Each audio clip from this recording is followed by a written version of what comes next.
Channel CGPSC online classes.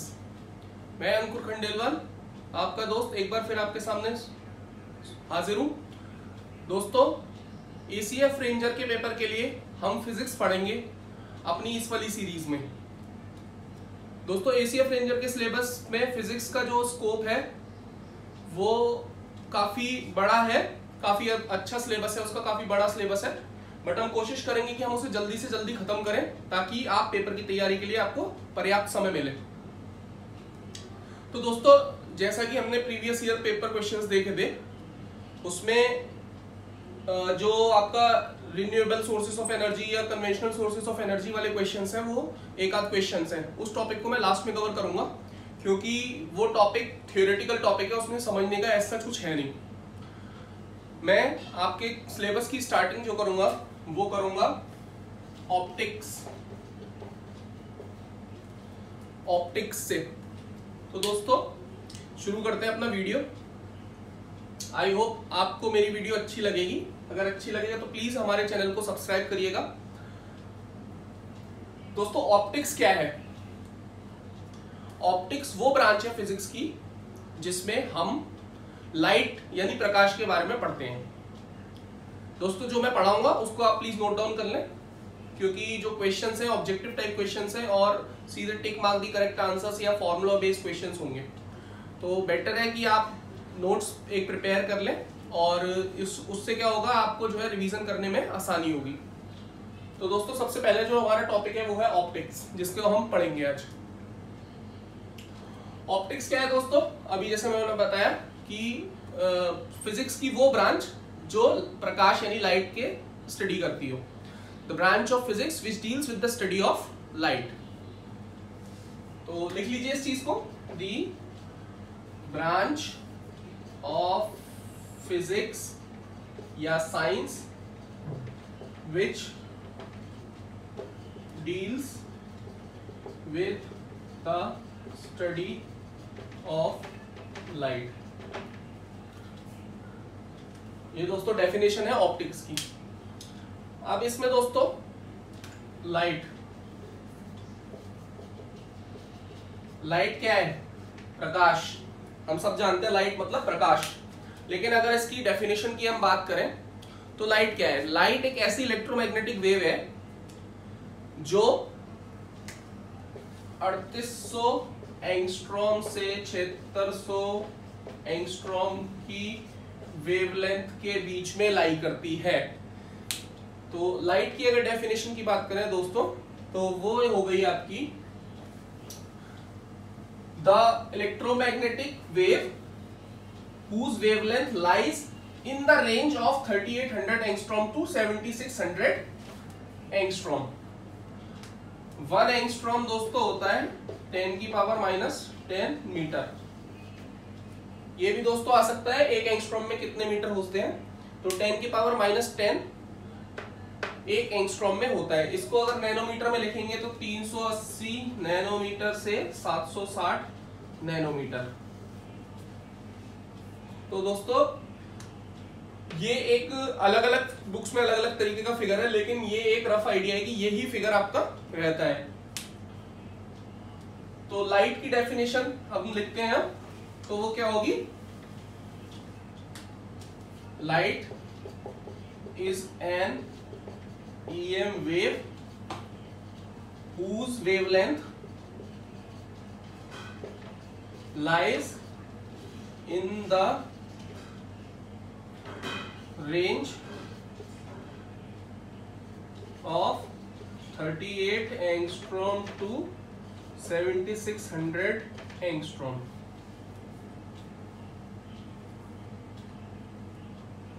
दोस्तों, ये एक लाइट की डेफिनेशन है। इसमें सबसे इंपॉर्टेंट ये फिगर है जो आपको याद रखनी है। 1 एंगस्ट्रॉम इक्वल्स टू 10⁻⁻10 मीटर। ये भी दोस्तों आपको याद रखना है।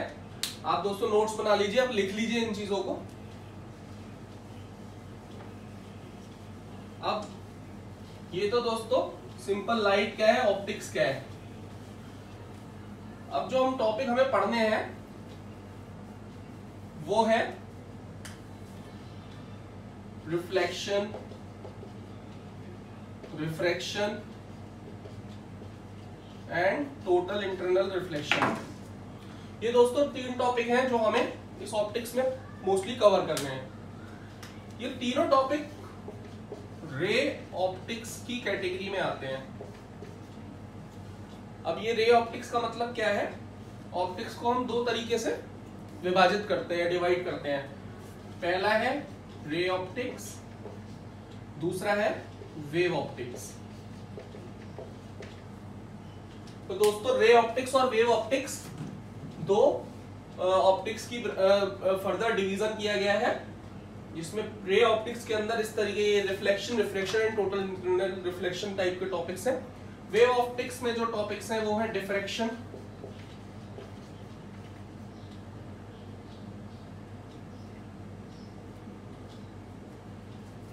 दोस्तों ये डिफ्रैक्शन वगैरह ये है, ये हायर स्टडीज के टॉपिक्स होते हैं और इसके क्वेश्चंस आपके पेपर में नहीं है। दोनों रे ऑप्टिक्स और वेव ऑप्टिक्स में एक बेसिक अंतर है, वो आप जान लीजिए। रे ऑप्टिक्स में जो ऑब्जेक्ट होता है वो बड़ा होता है, जिससे लाइट वेव रिफ्लेक्ट या रिफ्रैक्ट करती है, वो बड़ा ऑब्जेक्ट होता है। लेकिन वेव ऑप्टिक्स में वो ऑब्जेक्ट बहुत छोटा होता है, जैसे कि एक टाइनी होल। इस होल से अगर एक लाइट जाएगी तो वो हल्का सा डिफ्रैक्ट कर जाती है, ये डिफ्रैक्शन का फिनोमेना है।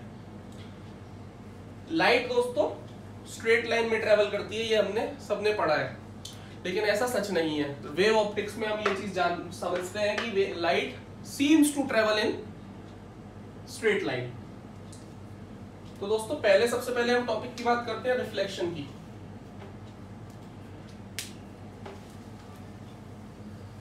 रिफ्लेक्शन दोस्तों, अब हम रिफ्लेक्शन को देखते हैं।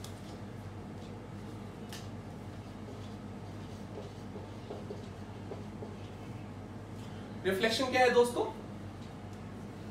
कोई भी लाइट वेव है, अगर वो किसी सरफेस पे इंसिडेंट करती है विद एंगल आई, तो इस सरफेस से वो रिफ्लेक्ट हो जाएगी विद एंगल आर। ये रिफ्लेक्शन है। ये दोस्तों आपकी इंसिडेंट रे है, ये रिफ्लेक्टेड रे है। ये नॉर्मल होता है दोस्तों। नॉर्मल क्या है? एक perpendicular line to the surface. Normal is a perpendicular line to the surface. तो जो दोस्तों एंगल ऑफ इंसिडेंस और एंगल ऑफ रिफ्लेक्शन है वो हमेशा नॉर्मल से मेजर किया जाता है। ये एंगल आई, ये एंगल आर। अब दोस्तों रिफ्लेक्शन, ये दोस्तों एक ओपेक ऑब्जेक्ट है, प्लेन मिरर टाइप का ऑब्जेक्ट है। प्लेन मिरर से किस तरीके से एक रिफ्लेक्शन होता है, एक रे इंसिडेंट हुई और ये रिफ्लेक्ट हो गई। दोस्तों लॉज ऑफ रिफ्लेक्शन होते हैं 2, जो इस फिगर से हम समझने की कोशिश करते हैं। लॉज ऑफ रिफ्लेक्शन में पहला लॉ ऑफ रिफ्लेक्शन है कि the incident ray, the reflected ray and the normal all lie in the same plane. दोस्तों अब जैसा कि आप देख रहे हैं, ये एक एक्स वाई प्लेन है, एक्स वाई। तो हम ये कह सकते हैं कि हाँ, इंसिडेंट रे, रिफ्लेक्टेड रे और नॉर्मल तीनों एक्स वाई प्लेन में ही लाई कर रही है। दूसरा लॉ ऑफ रिफ्लेक्शन है वो दोस्तों ये है कि जो एंगल ऑफ इंसिडेंस है और जो एंगल ऑफ रिफ्लेक्शन है, एंगल आई, वो दोनों हमेशा बराबर होते हैं। एंगल आई बराबर होगा एंगल आर के। तो ये 2 लॉज ऑफ रिफ्लेक्शन है, आप लिख लीजिए। First law of reflection, first law of reflection is the angle of incidence is equals to the angle of reflection. Second law जो है वो है the incident ray, the normal and the reflected ray all lie in the same plane. दोस्तों reflection बस एक छोटा सा ये फिनोमेना है जिसमें हमें incident ray, normal, reflected ray देखनी है। एंगल ऑफ इंसिडेंस बराबर होता है एंगल ऑफ रिफ्लेक्शन के। नेक्स्ट जो अब हम टॉपिक पढ़ रहे हैं दोस्तों वो है कि प्लेन मिरर जो होता है उस पे इमेज कैसी बनती है। अगर आप किसी शीशे के सामने जब खड़े होते हैं, उसको शीशे को प्लेन मिरर में बोलते हैं, और उसके सामने अगर आप खड़े हो तो आपकी इमेज किस तरीके की बनती है वो हम देखते हैं। अब दोस्तों आई होप ये आपको समझ में आ गया होगा रिफ्लेक्शन क्या है, कैसे होती है। एंगल ऑफ इंसिडेंस है, ये एंगल ऑफ रिफ्लेक्शन है, ये नॉर्मल है, ये इंसिडेंट रे, ये रिफ्लेक्टेड रे। एक रे इस तरीके से आई, वो इस तरीके से रिफ्लेक्ट होगी, तो दोनों एंगल बराबर होंगे। दोस्तों ये आपके पेपर में इस तरीके से भी क्वेश्चन आ सकता है कि एंगल ऑफ इंसिडेंस 65 डिग्री है, तो एंगल ऑफ रिफ्लेक्शन कितना होगा? दोस्तों वो भी 65 डिग्री होगा।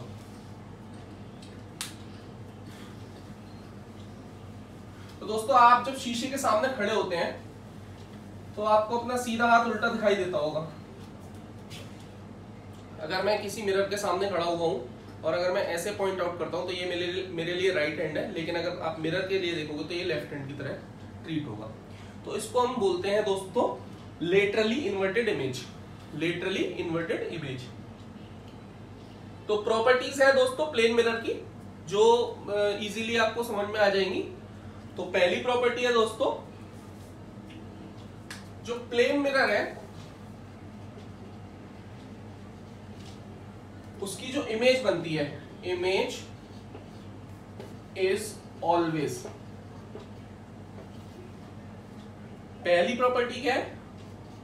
Image is always virtual and erect. Virtual and erect का मतलब ये है कि इमेज हमेशा मिरर के पीछे बनेगी और इरेक्टेड होगी। ऐसा नहीं है कि बंदा खड़ा हुआ है और उसको लेटा हुआ दिखाई देगा। Image is always virtual and erect. दोस्तों ऐसा कभी होता है कि शीशे के सामने जब आप खड़े हो और आप प्लेन मिरर के सामने खड़े हो तो और आप छोटे दिखाई देने लग जाए, या फिर आप मान के चलिए शीशे से 1 मीटर की दूरी पे खड़े हो और लेकिन आपको अपनी इमेज 10 मीटर पीछे दिखाई देती है? ऐसा नहीं होता है। तो जो दूसरी प्रॉपर्टी है वो यही कहती है, साइज एंड डिस्टेंस